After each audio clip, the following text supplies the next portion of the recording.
The year was 2019. I was beginning a new chapter in the city of Bangalore.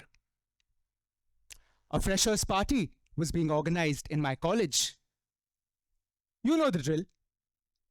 A formal party in front of the professors and an after party organized by the seniors. Now I want you all to imagine this scene. A shy, introverted boy gets approached by a few seniors. Hey, you're that new kid from Goa, right? How is it that of all the kids here, you don't have a cigarette? Come, one drag won't hurt. Greetings to the esteemed audience. How many of you have been in the same situation as me, where you couldn't say no? It might not be in the same case as mine. Maybe you couldn't say no to your manager who's making you work overtime. Or you who can't say no to your friends that keep borrowing money from you. But you can't say no because you're a good friend.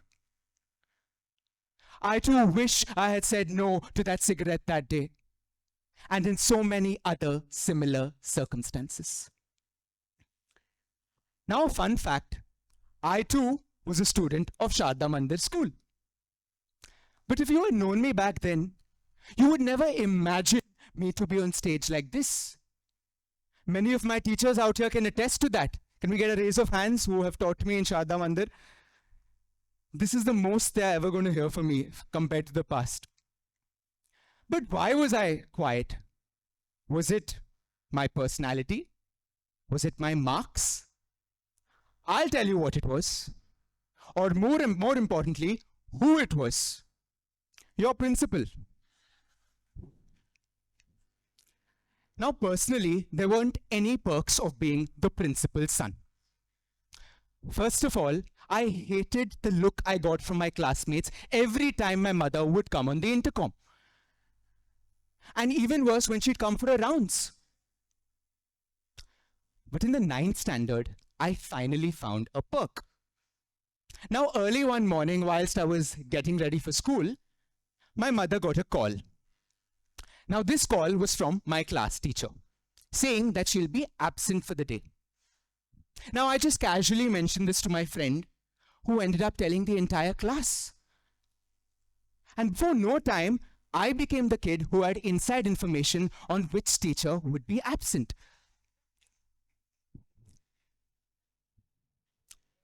Now, don't get me wrong. I loved the attention I got the first few instances.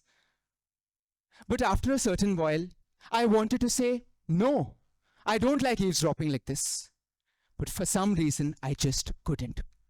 And the charade continued for an entire year until it finally backfired. Now, Ma'am Beena was my physics teacher in the 10th standard. She had planned a physics test for us the next day. But luckily, the very next morning, my mother gets a call from Miss Beena saying that she'll be absent for the day.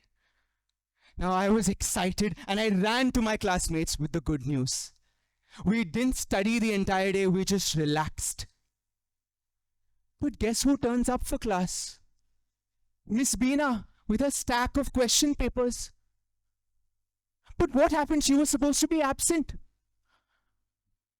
Turns out, your principal came to know about my little business. She acted as if she got a call in the morning. The look I got from my classmates, no one talked to me for a year. So that was my 10th standard. But that was her lesson to me on the importance of saying no to my classmates. Now you might think that this would serve as a precedent for the years to come. But if anything, saying no became even harder. Coming back to college, I was with a new set of friends trying desperately to fit in, doing things I didn't like doing. Drinking, for example, wasn't something I ever enjoyed doing. Because my friends were drinking, I was drinking. I remember hating the taste of alcohol every time I drank with them. But it was easier to say yes to them than to say no to the alcohol. When I began working in Mumbai, it wasn't just my friends who would try to influence me. My manager too at the time realized I was an easy scapegoat. Instead of having a regular rotation, I was given all the late night clients and customer presentations, while my colleagues would leave work sharp at 7 p.m. I would stay on till 9, 10 p.m.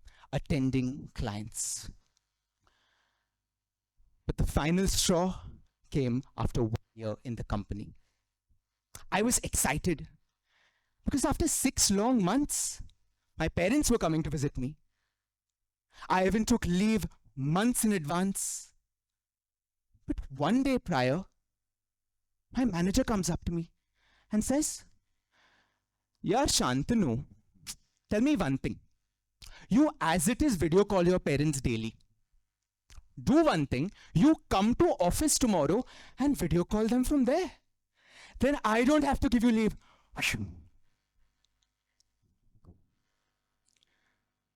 It was at that moment that I knew enough is enough.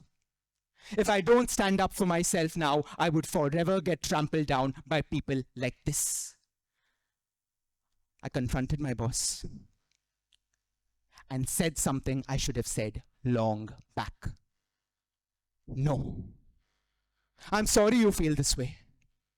But for me, my parents are my priority. And if you still think otherwise, then this job is not for me.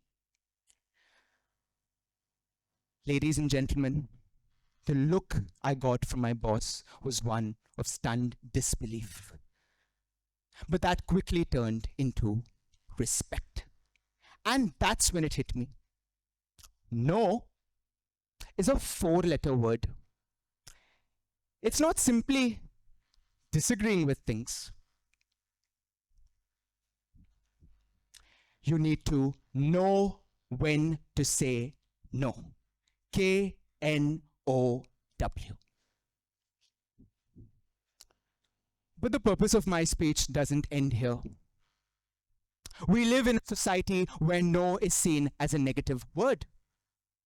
For example, to all young boys present here, remember, whatever the circumstance might be, big or small, a no means no. Sometimes in life, it's our own family members and loved ones who try to influence us, all in the disguise of being a good parent or a good friend. If you don't want to pursue science or don't want to do engineering, say no. If you don't want to do the bad habits your friends are doing, just say no. There is no harm in saying these words. Sure, you might lose a few fake friends or might not be as popular in your class. But there's one thing that trumps this all, and that's your self-respect. No indeed is a 4-letter word. I know it, but do you know when to say no? Over to you.